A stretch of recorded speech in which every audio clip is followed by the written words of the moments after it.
Last year, I embarked on a journey to return some of my work to pen and paper. You know, the good old-fashioned stuff that stood us in good stead for over 600 years. Well, certainly 500 years.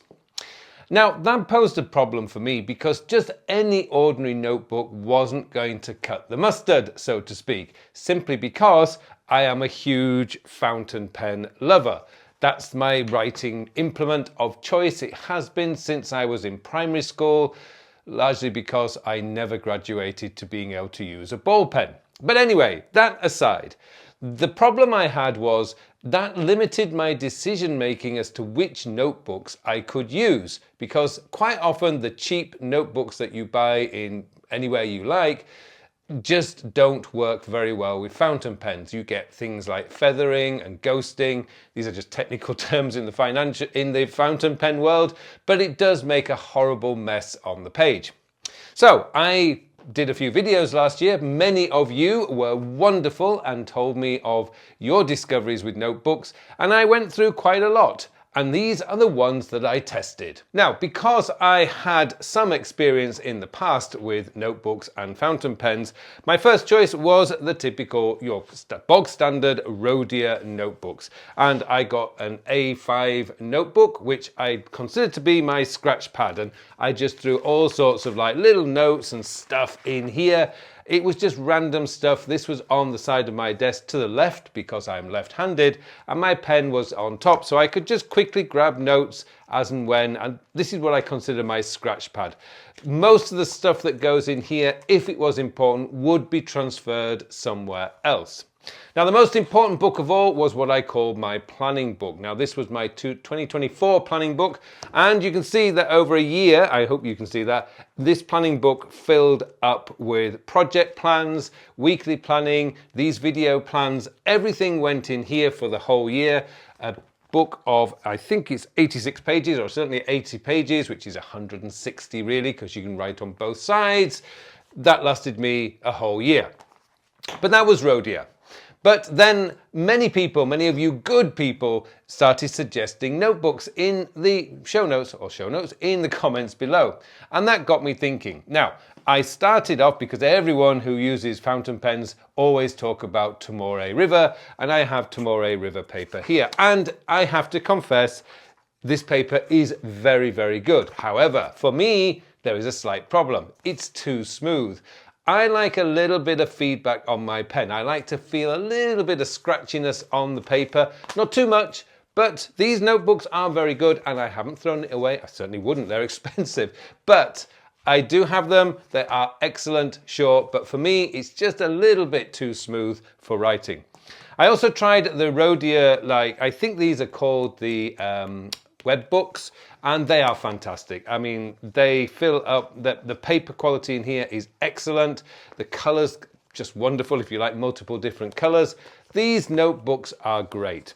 Now, I must admit, though, that my favorite notebook of all for last year was what is called the MD notebook by, I think it's by Midori. They are absolutely wonderful. The paper quality in here, like all Japanese papers generally, are fantastic. And this is what I use as, or have used as, my Commonplace book. Now, if you're not familiar with Commonplace Books, these are books where you capture bits of information, quotes. I used to take this, and when I was doing my historical studies at night, usually watching a documentary or something, I would take loads of notes. And the beauty of this book is the paper has got just that perfect feedback, and it's just a really lovely experience. And they come in all sorts of different sizes. This is the A5 book, and the binding on them is just wow. These books are lovely. However, these are not the books that I'm using this year.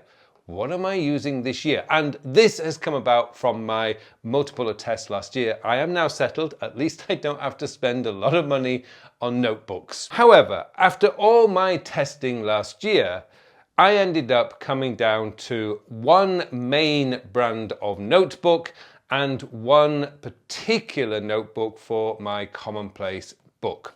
Now, I'm going to talk about my journal in another video because that one has been a nightmare to find the right kind of book for my journal, which I will explain in that video. But for now, I'm just talking about my planning book, my scrapbook, and my commonplace book, if you like.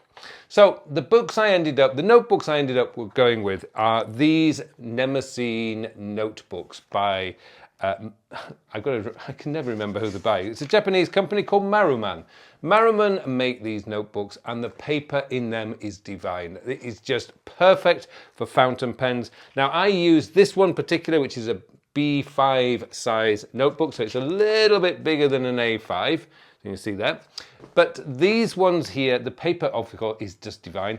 And again, this is my scratch pad. I have this open up on my desk like this, and if I need to create a quick note or anything, I've got it right next to me. And by the way, those of you who are using digital tools, nothing beats the speed for quick notes than a notebook sat on your desk, open and ready to go. It is way faster than Apple Notes is, Quick Notes, for example. But these books are just great. But the good thing about this is the construction as well. It has got a heavy, well, I say heavy, it's got a solid plastic cover that is waterproof. If you spill your tea or coffee on it, it's going to just wipe off, no problem. And they just fit anywhere. I took this one with me to Europe. It fitted in my bag. I had it with me with my pens, and it was great. I absolutely loved having this with me. My planning book is also the Mnemosyne A4 notebook. Now this is new for this year. You can see it's my 2025 planning book. And the great thing about this is, again, I put all my weekly planning in here. I plan out these videos. Project plans will be in here. It's an absolutely wonderful book, and it feels substantial. Now, when I'm using this, I usually go to the dining room because I don't want screens interfering with me. And I can just sit there and just with this, with my pens and my other fountain pens, which are multicolored, I can then just plan out whatever I'm planning, whether it's a video or it's my weekly plan, or indeed it's a project that I'm doing. So I have gone with the Maruman Mnemosyne notebooks. They are tremendous. Now there is another factor here. These fountain pen friendly notebooks are not necessarily the cheapest variety of notebooks. The great thing about these Mnemosyne is I can actually buy them directly in Korea, so it reduces the shipping cost. You can get them through Amazon, but I actually get them from my supplier here in Korea. It's a wonderful system. I see, oh, I'm running out, I need another sketchbook, scratch pad, and I will immediately just go tap, tap, tap, and I've got 2 days later, 2 of these arrived. These are so good, actually. My wife absolutely loves them. She's stealing them from me. Not good.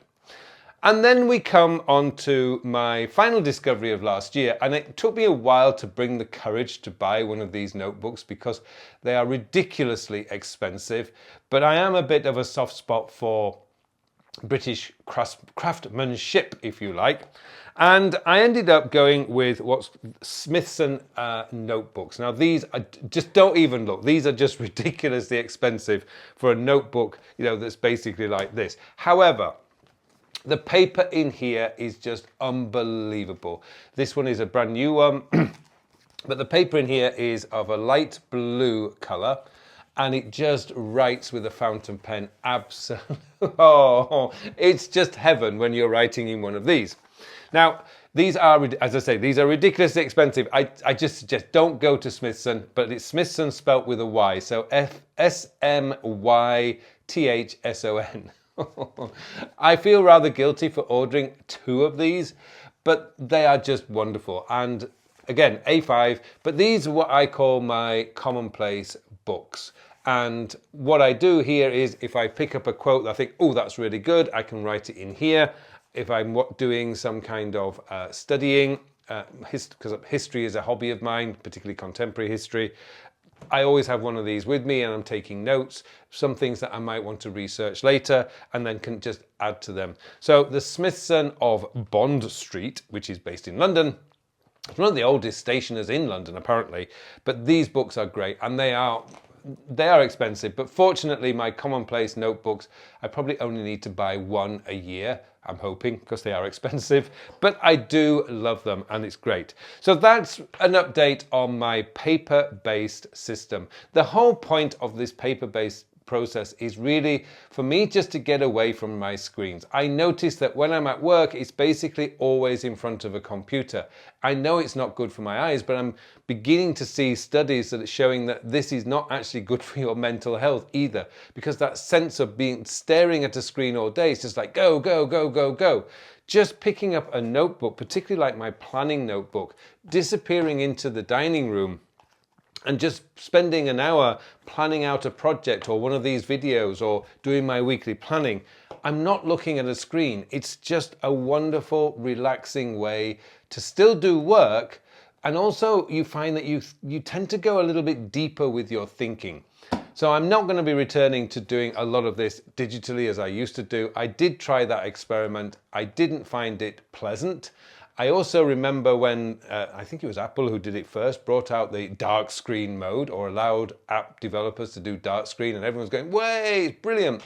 The thing is, I realized after a while that what was happening here, we were just so sick and tired of seeing a white background that switching it to dark screen just gave us a different look. Well, you can get a different look every day if you use a notebook. And as I say, these are cream pages, they're not brilliant white, and these are light blue pages, so you can actually get different colored pages as well. So there you go, that's an update on my pen and paper project. It's not really a project now, it really is my life. So let's just move these tested books out of the way, and I am left with two notebooks here. That's my scratch pad, always open on my desk, my planning notebook, and my what I call my commonplace book. Well, this is like key information that I just want to keep for posterity, and it's in this beautiful, beautiful notebook. And that's it. And it's just a nice set of books. I've got 3 books that are notebooks that are on the go. All 3 of them have a specific purpose. I am going to cover a separate video on journaling because that's been not as easy to come to get to, and that's why I'm going to do that on a separate video. If you want to learn more about my pen and paper project, then this video up here will give you a little bit more background.